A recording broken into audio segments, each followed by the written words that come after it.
There are two major sources of plastic pollution. Plastic rappers, हम इसे कितना भी अवॉइड करें पर मार्केट में ऑलमोस्ट हर चीज प्लास्टिक रैपर्स में ही आती है, फिर चाहे वो ब्रेड हो, मिल्क हो, बिस्किट हो या फिर स्नैक्स। और क्योंकि ये डेली नेसेसिटी है तो इसे अवॉइड भी नहीं कर सकते, बट इसको खरीदते टाइम गिल्ट भी बहुत होता है that we are generating waste.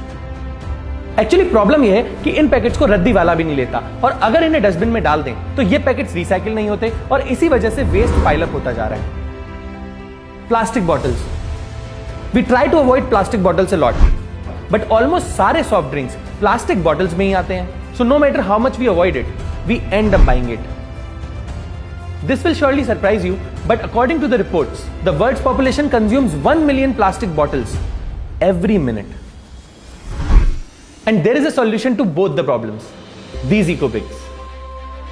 Eco-bricks ऐसे ब्लॉक्स हैं जो घर पे बनाए जा सकते हैं और इसमें प्लास्टिक के वो रैपर्स यूज हो सकते हैं जो रिसाइकिल नहीं हो पाते।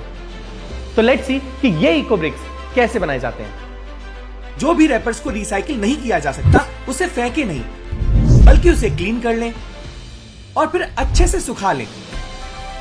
अब इन प्लास्टिक रैपर्स को प्लास्टिक पेट बॉटल में इंसर्ट करते जाएं। It is recommended to use soft plastic to fill bottom so that base के गैप्स अच्छे से फिल हो जाएं। फिर प्लास्टिक बॉटल में तब तक रैपर्स इंसर्ट करते जाएं जब तक प्लास्टिक बॉटल एकदम टाइट ना हो जाए। Try to fill the bottle with wrappers as much as possible और फिर बॉटल का कैप लगा दें and your eco brick is ready. Isn't that simple? Eco bricks बनाते समय कुछ चीजों का ध्यान रखना बहुत जरूरी है, जैसे उसी प्लास्टिक को यूज करें जो रिसाइकिल नहीं हो सकती। प्लास्टिक रैपर्स को क्लीन एंड ड्राई करके ही बॉटल में डालें। Use only plastic to make eco bricks, don't put anything else. Now the most important question, where to use these eco bricks. Eco bricks conventional brick की तरह construction में use हो सकता है, और इको ब्रिक्स से दुनिया भर में ऑलरेडी बहुत सारे स्ट्रक्चर्स बनाए जा रहे हैं और ये बिल्डिंग कंस्ट्रक्शन में भी यूज हो रहा है। Not only this, eco bricks से फर्नीचर भी बनाया जा सकता है। So once you have few eco bricks you can create a small structure at your place.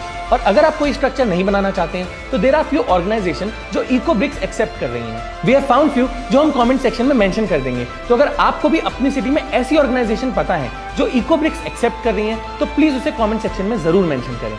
Just think कि अगर ये सारा वेस्ट कंस्ट्रक्शन में काम आ जाए तो लैंडफिल भी कम हो जाएगा और डेवलपमेंट भी नहीं रुकेगा। सो अगर आपको लगता है कि ये इंफॉर्मेशन इंपॉर्टेंट है तो इस वीडियो को ज्यादा से ज्यादा शेयर करें। That's it for this video, see you next Monday.